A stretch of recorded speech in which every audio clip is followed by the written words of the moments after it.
Good morning, everybody. We have a new chapter of Princess and the Goblin to read today, and we are continuing where we left off with Curdy in the mines. He is staying overnight for two reasons. Do you remember what those reasons are? One is to save up for a petticoat for his mom, which shows that he has great service and he wants to really just respect her and give her something nice. And the second reason is he's very curious about what the goblins are up to. It appears that they are digging for something, building something. They're making some noise downstairs or down in the mines. So let's see what he finds out in this chapter. So we are reading chapter 8. If you've got your own book, please take it out and follow along. So let's begin.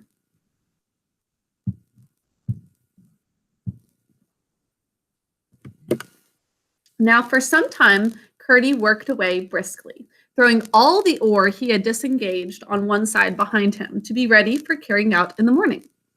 He heard a good deal of goblin tapping, but it all sounded far away in the hill, and he paid it little heed, meaning little attention. Towards midnight, he began to feel rather hungry, so he dropped his pickaxe, got out a lump of bread, which in the morning he had laid in a damp hole in the rock, sat down on a heap of ore, and ate his supper. Then he leaned back for 5 minutes' rest before beginning his work again and laid his head against the rock. He had not kept the position for even 1 minute before he heard something which made him sharpen his ears. He's alert. It sounded like a voice inside the rock. Unusual. Now, after a while, he heard it again. It was a goblin voice. There could be no doubt about that. And this time he could make out the words. "Hadn't we better be moving?" it said. A rougher and deeper voice replied, "There's no hurry. That wretched little mole won't be through tonight if he work ever so hard. He is not by any means at the thinnest place." They know about the mole or Curdy being there. They're saying he hasn't gotten to the thinnest place of the rock. "But you still think the load does come through into our house," which is how the ore runs through the rock, said the first voice. "Yes, but a good bit farther on than that has he got to go yet.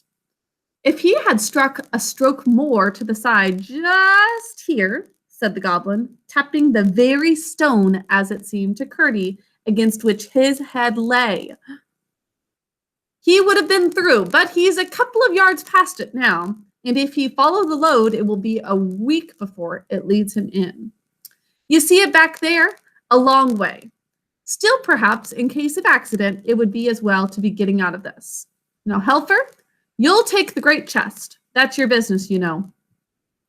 "Yes, Dad," said a third voice. No, that must be Helfer. "But you must help me to get it on my back. It's awfully heavy, you know."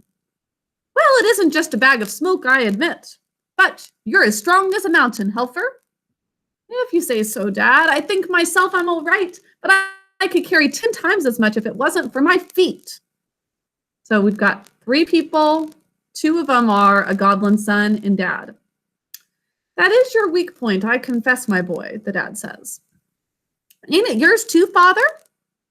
"Well, to be honest, it's a goblin weakness. Why they come so soft, I declare, I haven't an idea. Especially when your head's so hard, you know, Father." "Yes, my boy, the goblin's glory is his head, you know, is his head. To think how the fellows up above there have to put on helmets and things when they go fighting. Ha ha."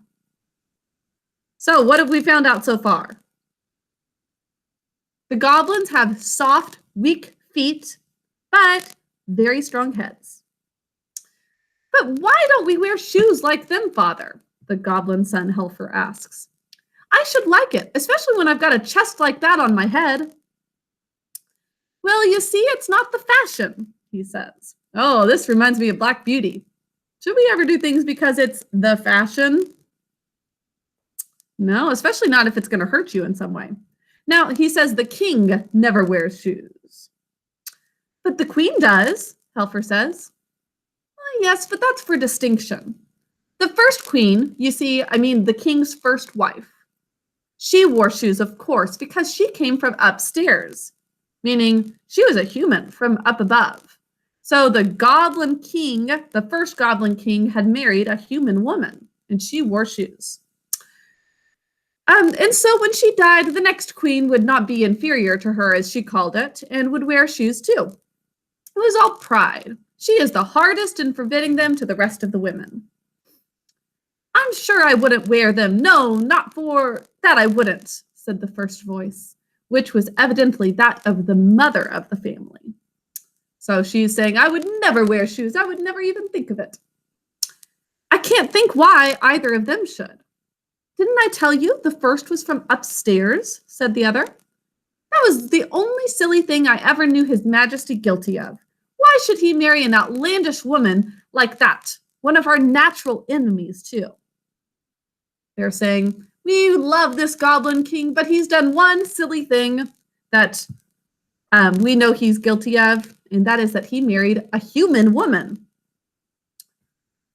Now, I suppose he fell in love with her. Oh, pooh-pooh. He's just as happy now with one of his own people.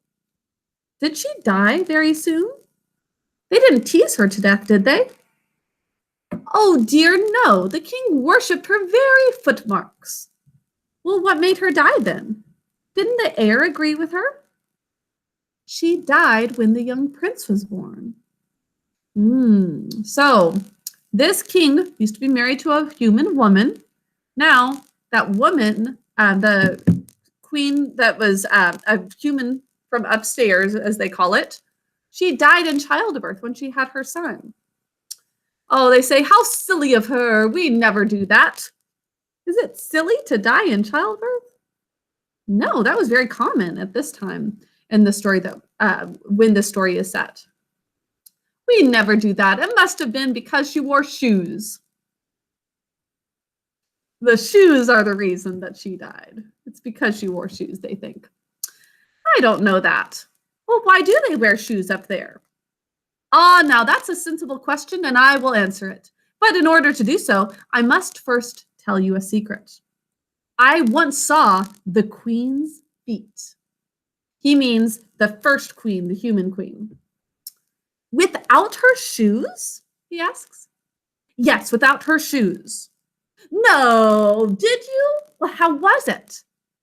Oh, never you mind how it was. She didn't know I saw them. And what do you think? They had toes. Toes? What's that? I ask. Well, you may well ask. I should never have known if I had not seen the queen's feet.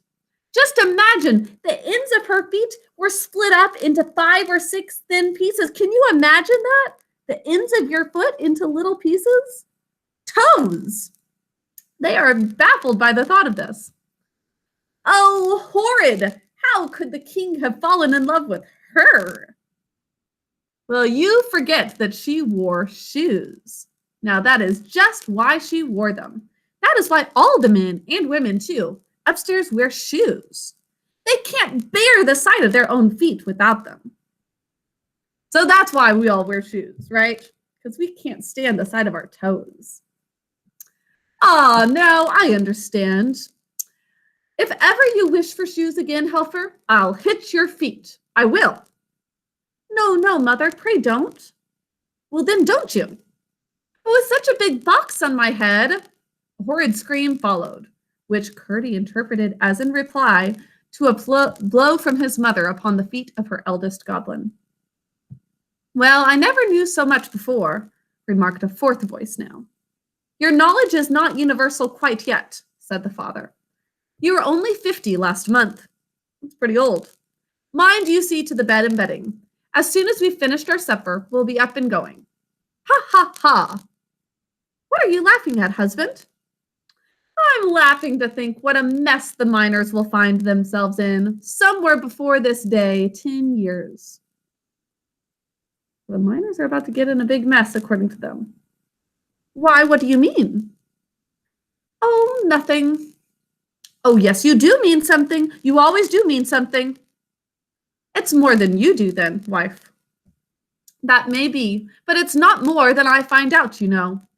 Ha, ha, you're a sharp one. What a mother you've got, Helfer. Yes, father. Well, I suppose I must tell you, they're all at the palace consulting about it tonight. And as soon as we've got away from this thin place, I'm going there to hear what night they will fix upon. I should like to see that young ruffian there on the other side struggling in the agonies of... He dropped his voice now so low that Curdie could hear only a growl. The growl went on in the low bass for a good while, as inarticulate as if the goblin's tongue had been a sausage. And it was not until his wife spoke again that it rose to its former pitch. "What shall we do when you are at the palace?" she asked. "I will see you safe in the new house I've been digging for you for the last 2 months. Podge, you mind the table and chairs. I commit them to your care. The table has 7 legs, each chair 3.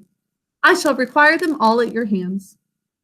Now after this arose a confused conversation about the various household goods and their transport, and Curdie heard nothing more that was of any importance. He now knew at least one of the reasons for the constant sound of the goblin hammers and pickaxes at night. They were making new houses for themselves. That's one of the things they're doing, to which they might retreat when the miners should threaten to break into their dwellings. But he had learned 2 things of far greater importance. The first was that some grievous calamity, which is like a catastrophe, something terrible, was preparing, and almost ready to fall upon the heads of the miners. Now the second was the one weak point of a goblin's body. What is that? The feet, that's right. He had not known their feet were so tender as he had now reason to suspect. He had heard it said that they had no toes. He had never had opportunity of inspecting them closely enough, in the dusk in which they always appeared, to satisfy himself whether it was a correct report. Indeed, he had not been able even to satisfy himself as to whether they had no fingers, although that also was commonly said to be the fact. One of the miners, indeed, who had had more schooling than the rest, was wont to argue that such must have been the primordial condition of humanity, meaning a long time ago, all humans used to be that way, no toes and no fingers. And that education in handicraft had developed both toes and fingers, with which proposition Curdie had once heard his father sarcastically agree, alleging in support of it the probability that, I guess, babies' gloves, little mittens, were a traditional remnant of the old state of things. While the stockings of old age, think of stockings along your fireplace like a sock, basically, no regard being paid in them to the toes, pointed in the same direction. Now he's just being sarcastic, though, saying, yes, I guess, the fact that we've got stockings and mittens means that we used to never have toes and fingers. But what was of importance was the fact concerning the softness of the goblin feet, which he foresaw might be useful to all miners. How could that be useful? Well, they're enemies. So if you know your enemy's weakness, like this, think of in a battle, if you knew that goblins had weak feet, you could go right for the feet and stomp on them. Now, what he had to do in the meantime, however, was to discover, if possible, the special evil design the goblins had now in their heads. Although he knew all the gangs, or the little passageways, and all the natural galleries with which they communicated in the mined part of the mountain, he had not the least idea where the palace of the king of the gnomes was. I'm going to move over here and stand up for a little bit. Otherwise, he would have set out at once on the enterprise of discovering what the said design was. He judged, and rightly, that it must lie in a farther part of the mountain, between which and the mine there was as yet no communication. There must be one nearly completed, however, for it could be but a thin partition which now separated them. If only he could get through in time to follow the goblins as they retreated. A few blows would doubtless be sufficient, just where his ear now lay. But if he attempted to strike there with his pickaxe, he would only hasten the departure of the family, put them on their guard, and perhaps lose their involuntary guidance.